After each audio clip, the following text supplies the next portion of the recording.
Very vicious typing there, Scott. It was, isn't it? You've got the most vicious type I've ever seen, I've ever heard. I'm just quicker than you two, that's all. Banging fuck out your keyboard.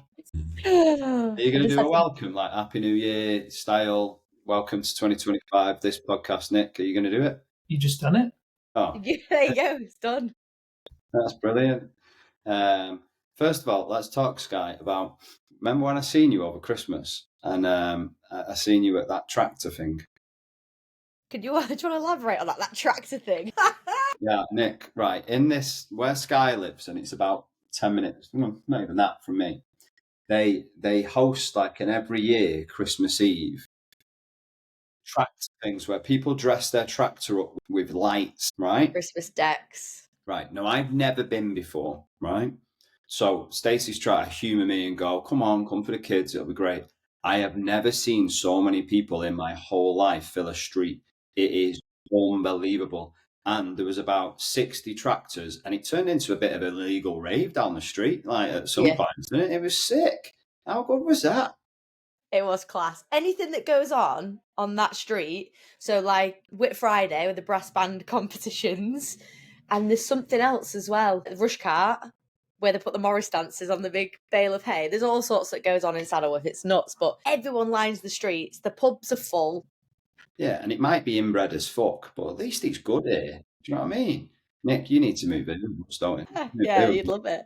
Where's that in between then, like Manchester and what? Leeds, Huddersfield. Yeah. Okay. Yeah. That's our next meeting, 30th of January, Upper Mill. Yeah. But I'd basically been, so it was Christmas Eve on it. So I'd done the Christmas Eve workout at the gym where I dressed up as Mrs. Santa. And then I just run around like a dickhead all day. And I was running to the co-op and I'm like, still in Mrs. Santa socks, still in sweaty gym gear, hair everywhere, running past the pub, and then I see you, Stacey, and the kids sat outside. Well, Stacey and Lexi going, oh yeah, and I just looked at them and I was like, what the fuck have you got on? What have you got on? I was like, don't mind my outfit. Is that what your dad? No, mate, my dad's pub is in the fucking hood, mate. My dad's pub is about 25 minutes from there. Remember Shameless? Have you ever watched Shameless? I know what you mean, yeah. My dad's pub's in Gorton, which is where Shameless was filmed. So you can imagine what that's like. Hey, but I'll tell you what, top pub. Anyway, should we get on with it? Let's do it. I'll ask the gap. Is it a good idea to come up with some sort of formula for your social media, i.e., Monday is a post on this topic or is a motivational type post, Wednesday is one about myself, Friday is an information post, etc., etc. Sky? I think so. I've already spoken to this particular person. I think if you're somebody that isn't in a very good flow with social media yet and doesn't have like a big bank of posts that you've already done that you can revisit, I think it can help with the overwhelm that sometimes come from what should I post if you have themes of content that you go with. It doesn't have to be like on Monday I'll post about this. It could just be I'm going to X amount of posts, so maybe 3 posts a week, and the topics will be, personal story, client story, and then, I don't know, training video, like training tip, whatever it is. So I have themes of things that I will post about, and sometimes they'll be on specific days. Like I know Sunday is typically a good time for me to speak about relationship with foods, and then Monday is a good time to kind of talk about body image. That doesn't mean I always stick to it, but I just have a good idea, and then I can build out posts within that topic. So I personally think, yes, it can be a good idea just to reduce that overwhelm and give you a bit of clarity. And then you can start to see if that's actually a good day to post about that, if that's actually a good topic, are people actually interested in that, what's doing better, because you've got the consistency of I've been posting about that topic on that day at that time every week, and that doesn't do as well as something else on a different day. Personally, I think so. Yeah, I agree. And you want to try to work towards having a system for most things for your business. So providing yourself with a system for social media, let's be honest, is probably, for most, the hardest thing to stay consistent with. I think if you find some kind of process or system for it, it's tons easier. And like you've just said, gets into a flow. I'll go to Nick. What overlooked strategies or concepts contribute to the success of top fitness business owners? The first thing that comes into my head is simplicity and not overcomplicating stuff. And I think putting a flag in the sand on what you want to be known for and who you want to work with and the results you want to deliver. Honestly, I think that is the most overlooked strategy. A lot of people try and do lots of different things because they see other people doing it, or they think they should be doing it, or they hear this or they hear that. And I think what you'll tend to find is the people who do exceptionally well tend to do the same things and improving those things over and over and over again. So honestly, I think that's one of the most overlooked strategies is keeping it simple. Anything you would add to that, Guy? I think it very much depends. Like, if we're talking about successful business owners, I think you have to talk about the beginning. And I think people aren't maybe prepared for the amount of work that you have to put in the beginning. Like, it almost has to get to the point where it's unsustainable before it starts to get easier. And that's things like getting a system in place for different things, you're spending a load of time writing a load of social media posts or loads of email content, or figuring out what lead gen you want to do and the process for that. And in the beginning, that's going to be a lot of work. And I think maybe people aren't as successful as they want to be because they aren't prepared for that and don't stick with that, knowing that it will get easier, and things won't take as much time the further in that you go. I think successful fitness business owners and ones that maybe aren't as successful as they like to be, I think that's the only difference, is they've just put more work in over time and stuck with it. And anything different? The only thing that I would add to that is when someone asks these questions, these people that come into my head straight away. And I think there's a key probably trend across them people who really prioritize their time management and priority management. Like, even if they are not naturally meticulous at being organized, they make sure that they are super, super organized. And they put value in having clear goals, having clear plans, and then therefore having a clear schedule that meets them, then goals and plans. As basic as that sounds, it's probably the hardest part of running a self-employed business. So I think anyone who's been really good at that or worked really hard on getting good at that has then become very good at what they do in terms of, and success is measured in different ways, right? But the first thing I think about is being a fucking great coach in terms of the service they provide for their clients, how they develop as a coach, the results they get, the retention they get off the back of it. That's the first thing I think about. And then therefore, when they've done certain things that most coaches struggle with, so let's say a launch of something new, it's gone really well because they've been super organized, because they've prioritized that. So I think for me, that's a big key component if you want to be successful. There you go. Right, mine's to Ant. How to get the most out of January? Is this the last question? Yeah. Cool.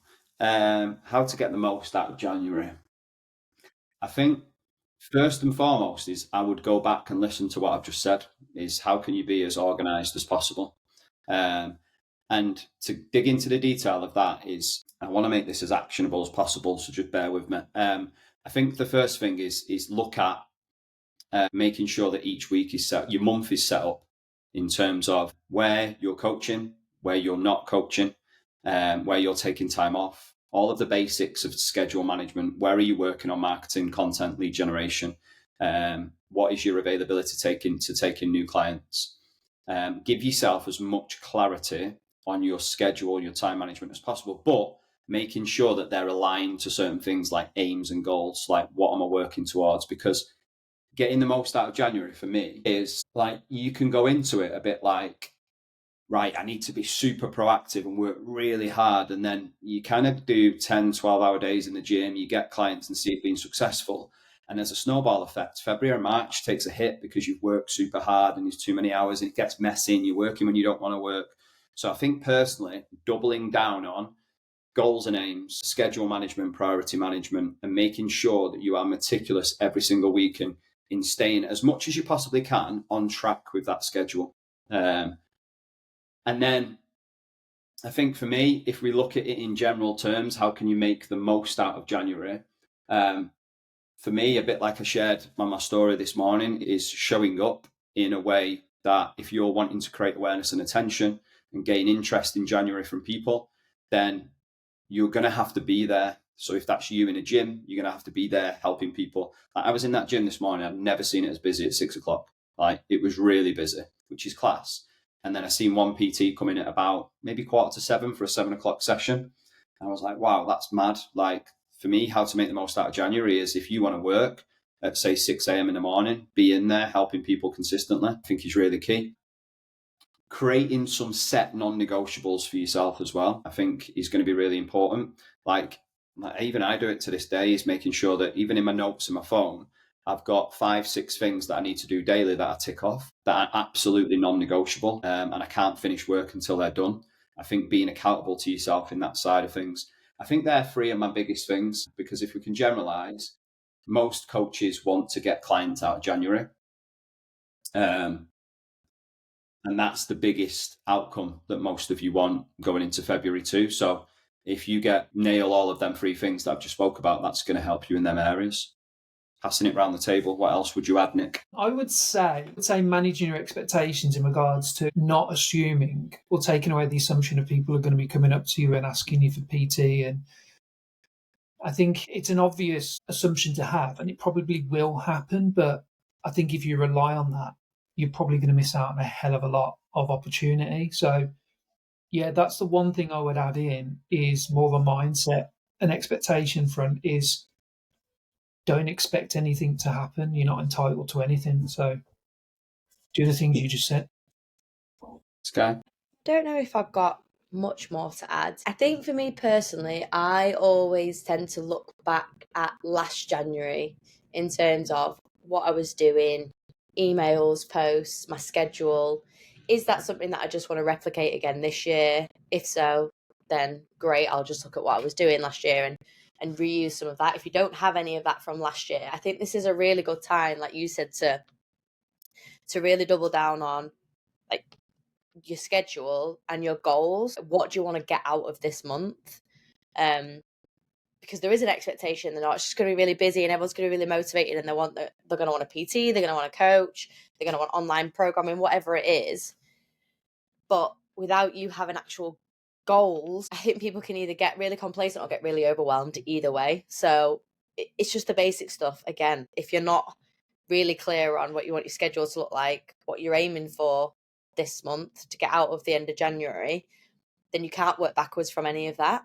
So that stuff has to be really clear. And then that usually, getting my schedule sorted, looking at that, making some goals to end of the month is the thing that gets me motivated to then go out and execute on it. So if you don't have that, you're going to struggle. Agree. Is there no more? No. Yeah. Can't believe it. Everyone's been slack over Christmas. Yeah. As have we, Sky. As have we. Did you have a nice Christmas then? Was it chilled? I don't want to give that cliche answer. It's quiet, just with family. But it was fairly chilled. It was fairly chilled, and I'd not had a drink for ages. So I ended up having a drink on Boxing Day and getting absolutely smashed. So that was a full day session. Yeah, one of them where you fall asleep on the sofa with the drink still in your hand. You're like that. So yeah, Christmas Day was fairly. I went to my dad's pub actually that I talked about before. So that was good.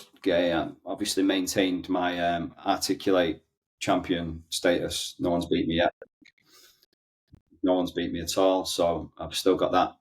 I'm still king of Articulate. Yeah, it was just like normal, just a normal Christmas, I suppose. And it was just a couple of days where, when you feel a bit like, shit, I've got nothing on. I need something on. I need to be out. Really? Oh, no.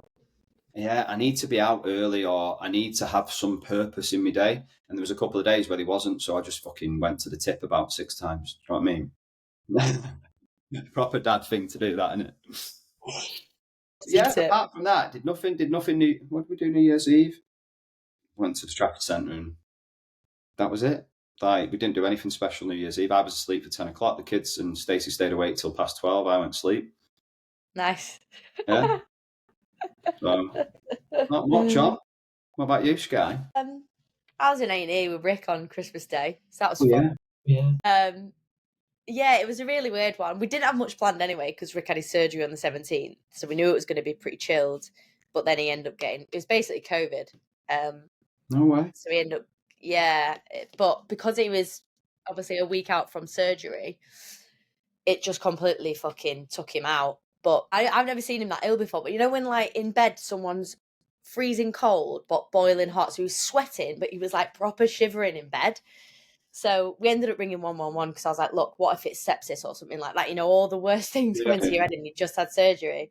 So they were the same. They were like, you need to get to A&E now. So 7 a.m. fucking going to Oldham Hospital and then doing all the tests on him to see if it's... Was that Christmas Day?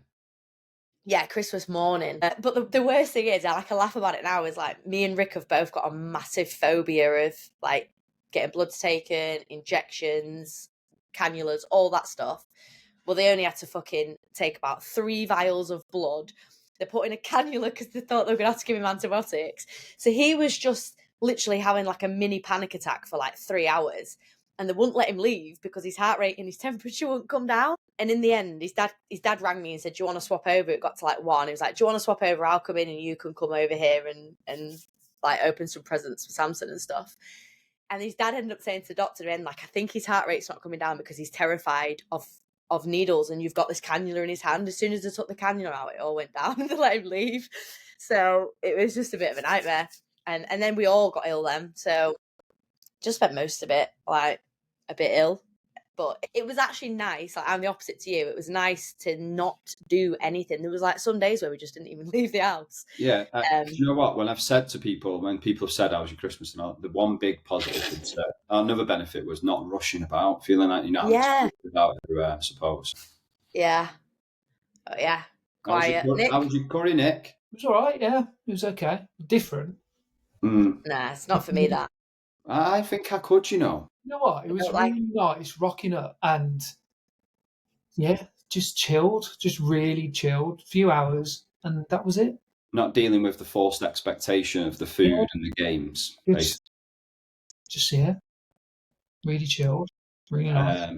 What curry did you have? I don't know, mate. I'm not going to do curry. It was a set menu, so it was just like a chicken. I don't know. I just don't like curry enough. Wait a minute. I went ice skating. Huh? So, what? Did you see Ant ice skating? I went ice skating. Like fucking Bambi on ice. I'll send you some videos. They're not to be shared elsewhere, all right? It's funny. If I'm honest, I thought I was going to start out with a penguin. You know, one of them ones that you want to. No, but I thought there was about 3 other blokes, and I seen 2 of them go off on their own without a penguin. I was like, I can't be a bloke with a penguin. It can't happen. Do you know what I mean? So I was like, right, let's have it. Basically, just looked the same as I did Boxing Day. Try to walk. Oh, funny. It was good, actually. It was good. And no one broke a bone. It was like Lacey broke a foot and an arm within a year. And I was like, you know, he's gone a year without breaking a bone here. Stacey booked this. And I was like, I swear to God. Oh, God. That was the funny thing in A&E. When we got there at 7 a.m, it was like dead. And then as the morning progressed, it was like all the kids coming in, like, been trying out the new bikes, broken arm at 9 a.m. All the parents like, she fell off a bike. He came off his scooter. I was fucking pissing. I was so funny. Class. Brilliant. 3 very different Christmases. Right. Well, that was nice, wasn't it, to have a natter? Now, get back to work, will you both? All right? In a bit.